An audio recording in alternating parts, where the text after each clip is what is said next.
अब बस कुछ दिन बचे हैं और दिल्ली के दिल में कौन है इसका पता चल जाएगा। सभी बड़ी राजनीतिक पार्टियों के साथ छोटी छोटी पार्टियों ने भी अपनी कमर कस ली है। इसी बीच तुगलकाबाद विधानसभा से समता पार्टी प्रत्याशी प्रवीण चौहान से हमारे संवाददाता अनूप कुमार ने खास बातचीत की, जिसमें उन्होंने बताया कि किस तरह केजरीवाल ने बीते 10 सालों में भ्रष्टाचार को अंजाम दिया है। बिजली, पानी, मुफ्त की योजना, हर एक मुद्दे पर उन्होंने केजरीवाल को आईना दिखाया। चलिए देखते हैं क्या खास बातचीत हुई दोनों के बीच। नमस्कार, मैं अनूप कुमार, आप देख रहे हैं जीबीएन 24 न्यूज। दिल्ली विधानसभा चुनाव 2025 का बिगुल अब बज चुका है, नहीं बल्कि चुनाव खत्म होने वाले हैं। 2 दिन का समय शेष बचा है। सभी राजनीतिक पार्टियों के धुरंधर चुनावी मैदान में इसी क्रम में आज तुगलकाबाद विधानसभा से समता पार्टी के विधायक प्रत्याशी प्रवीण चौहान जी। पहले तो ये बताइए, 10 साल में जो केजरीवाल साहब दावा कर रहे हैं कि हमने दिल्ली को लंदन, पेरिस बना दिया, तो 10 साल के केजरीवाल साहब के विकास कार्य को कैसे देखते हैं? अनूप भाई नमस्कार। 10 साल में जो आम आदमी पार्टी की सरकार है, इन्होंने सिर्फ और सिर्फ पब्लिक को, जनता को एक अपंगता दी है। इनके जो चुनावी वादे रहे हैं, फ्री की जितनी भी चीज़ें रही हैं वो इन्होंने पूरी नहीं करी है। मीटर नहीं है तो बिजली फ्री कैसे है, पानी की लाइन नहीं है तो पानी फ्री कैसे है। उसके अलावा इन्होंने बोला था कि हम पंजाब में 1000 रुपये देंगे महिलाओं को, वो अभी तक नहीं दिया है। और एक दूसरा झूठा वादा 2100 रुपये का वो यहाँ पर लेके आ गए। विकास के कोई कार्य नहीं हुए। लगभग मैं 10,000 से ऊपर के घर पूरी विधानसभा घूम चुका हूँ और कई बार घूम चुका हूँ। बहुत ज़्यादा स्थिति बुरी है। कूड़े के जगह जगह ढेर है। पहले बोलते थे कि दिल्ली में मुख्यमंत्री केजरीवाल और हमें निगम पार्षद में भी ले आओ, एमसीडी में भी ले आओ केजरीवाल। एमसीडी में भी पब्लिक इनको लेके आई, इन्होंने और बुरा हाल कर दिया। हर जगह कूड़ा के ढेर है। गाय माता कहने के लिए तो गाय माता है, लेकिन कूड़ा खाने के लिए मजबूर है। विकास कार्य धरातल पे कुछ भी नहीं है। अगर हम तुगलकाबाद विधानसभा की बात करें तो एक या दो परिवारों का दबदबा यहाँ रहा है, तो उस दबदबे से कैसे उभर कर नई एक चेहरा आगे लेके आएंगे?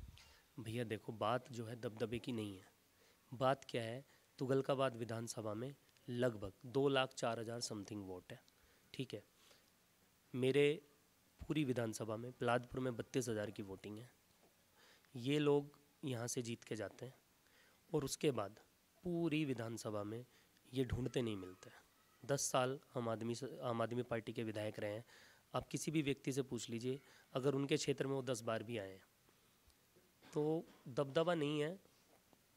सबसे दिल्ली विधानसभा बनी है, लेकिन मैं बता रहा हूँ, सबसे पहले निर्दलीय शिषपाल जी यहाँ पे जीते थे उगते हुए सूरज से 2 बार। उसके बाद से भाजपा का राज रहा, उसके बाद आम आदमी पार्टी आई है। लगभग एक ही परिवार है और लगभग एक ही गांव है, अगर सईराम पहलवान जी को छोड़ दिया जाए तो। बात दबदबे की नहीं है, जड़ें थोड़ी उनकी गहरी हो गई हैं और उसको हटाने में थोड़ा वक्त लग सकता है। लेकिन जहाँ तक मैंने जनता का मन पढ़ा है, इस बार उनकी जड़ें हट जाएंगी और यहाँ से विधायक प्रवीण चौहान ही बनेगा। सभी पार्टियां फ्री की स्कीम लेके आई हैं। केजरीवाल साहब 2100 देने की बात करें तो वहीं भारतीय जनता पार्टी 2500 देने की बात करें, तो इस फ्री की स्कीम को समता पार्टी कैसे अलग लेके आई? देखो, मैं जनता से अनुरोध करना चाहता हूँ कि फ्री के चक्कर में ना पड़े। आपको कमाना पड़ेगा और खाना पड़ेगा। मैं चाहता हूँ आपके जो पढ़े लिखे युवा बेरोजगार हैं उनको रोज़गार मिले। मेरी विधानसभा में जो बच्चे हैं वो अच्छे से शिक्षा हासिल कर सकें, अच्छे से खेल कूद सकें, अच्छे से उनके लिए पार्क बनाए जाएं। तो फ्री की जो सेवाएं हैं वो सिर्फ एक फ्री का क्या बोलते हैं उसको, फ्री की रेवड़ी बोल रहे हैं। हाँ, फ्री की रेवड़ी है, वो ना ही मिलेगी। वो सिर्फ बोलने के लिए। कोई 2100 2500, कोई 5000 भी बोल सकता है। बोलने में क्या जा रहा है, हम भी बोल सकते थे, पर हम जनता से धोखा नहीं करना चाहते हैं। जो बात सीधी है, मैं जनता को व्यवस्था दे सकता हूँ। व्यवस्था में आता है पानी, बिजली, कूड़े की सफाई, सीवर की सफाई और वसूली। जो ये लोग कर रहे हैं वो वसूली नहीं होगी, बिल्कुल भी नहीं होगी। कर रहा वसूली तो राजनीतिक पार्टियां के लोग हैं, इनके नुमाइंदे हैं, वही वसूली करते हैं कि 50 गज पे 50,000 का लेंटर पड़ेगा तो 50,000 रुपये चाहिए, 100 गज पे लाख रुपए चाहिए। तो भैया वो तो होती है, सबको पता है। रेडी पटरी वालों से भी पैसे लिए जा रहे हैं, वसूलियाँ तो होती हैं। केजरीवाल साहब दावा कर रहे हैं लंदन, पेरिस का, और कह रहे हैं शिक्षा मॉडल और स्वास्थ्य मॉडल हमने इतना चमका दिया है, और शिक्षा और स्वास्थ्य में डंका बज रहा विश्व में। इनका मैं शिक्षा मॉडल बताता हूँ। एमसीडी के जो स्कूल्स हैं उसमें आज भी राष्ट्रपति चल रहा है रामनाथ कोविंद। राष्ट्रपति जी का जो नाम है वो रामनाथ कोविंद जी का ही चल रहा है। उसमें ये बदलाव नहीं कर पाए अभी भी।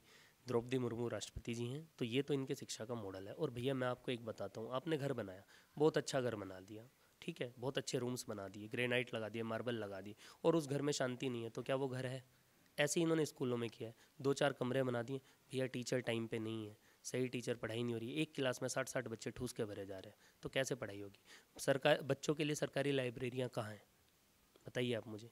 इन्होंने आज तक कोई भी लाइब्रेरी का कॉन्सेप्ट नहीं लाया। 2 बजे के बाद बच्चा आया तो ट्यूशन जा रहा है। अब कोई माता पिता 10,000 15,000 रुपये महीना कमा रहे हैं, अब उसके बच्चे को किताबें चाहिए तो वो कहाँ से किताबें लेके आएंगे? अननेसेसरी लोड पेरेंट्स पे डाला जा रहा है और सिर्फ झूठ झूठ और झूठ। वो पहले कहते थे ना कि दिल्ली के अगर किसी को कोई दिक्कत हो जाए तो स्वास्थ्य के लिए दूर दूर जाना पड़ता था, और अब आपके मोहल्ले के कोने पे कह रहे हैं मोहल्ला क्लिनिक बना दिया, उनमें इलाज करवा लीजिए, इतनी दूर नहीं जाना पड़ेगा। मोहल्ला क्लिनिक वैसे तो सुचारू रूप से सारे नहीं चल रहे हैं, और जो चल रहे हैं उसमें 6 घंटे तक ही डॉक्टर या कंपाउंडर, डॉक्टर तो नहीं होता, कंपाउंडर होता है, जेनरिक और नकली दवाइयाँ वहाँ पे दी जा रही हैं। किसी को पेट दर्द है तो उसको सर दर्द की दवाई दे दी जा रही है। बात करने का वहाँ पे कंपाउंडर का तरीका सही नहीं है, लोगों ने हमें बताया है।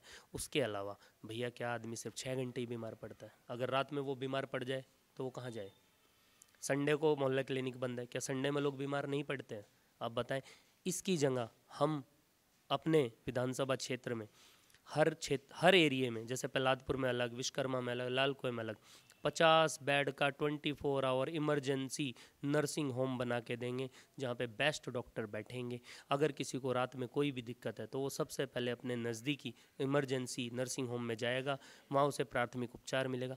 उसके बाद अपनी क्षमता के हिसाब से अगर सरकारी अस्पताल में व्यक्ति जाना चाहता है तो वहाँ जाएगा, और जो प्राइवेट में जाना चाहता है वो प्राइवेट में जाएगा। पूरी दिल्ली में घूमते हैं तो एक बोर्ड पोस्टर बहुत ज़्यादा वायरल हुआ। आपने प्रहलादपुर में घूमा तो वहाँ भी देखा होगा कि बेटा हो तो केजरीवाल जैसा, तो केजरीवाल जैसा बेटा प्रहलादपुर को क्यों नहीं चाहिए? नहीं, केजरीवाल जी ने बेटा नहीं बोला था। और पहली बात तो ये है, केजरीवाल जी तुगलकाबाद विधानसभा से नहीं लड़ रहे हैं, वो एक ही सीट है नई दिल्ली, वहाँ से लड़ रहे हैं, जहाँ से उनके हारने के चांसेस बहुत ज़्यादा हैं, क्योंकि शराब घोटाला उन्होंने इतना ज़बरदस्त किया है जिसका वो बता नहीं पा रहे हैं। और भगत सिंह से अपने आप को कंपेयर कर रहे हैं, और महात्मा गांधी जैसे महापुरुष से अपने को कंपेयर कर रहे हैं कि वो भी तो जेल गए थे और हम जेल होके आए तो क्या हुआ। देखो, उन्होंने बेटा नहीं बोला था, उन्होंने बोला था भाई हो तो ऐसा। भाई समझते हैं ना, भाई, बाहुबल भाई, वो ऐसे वाले भाई हैं, राखी वाले भाई नहीं हैं।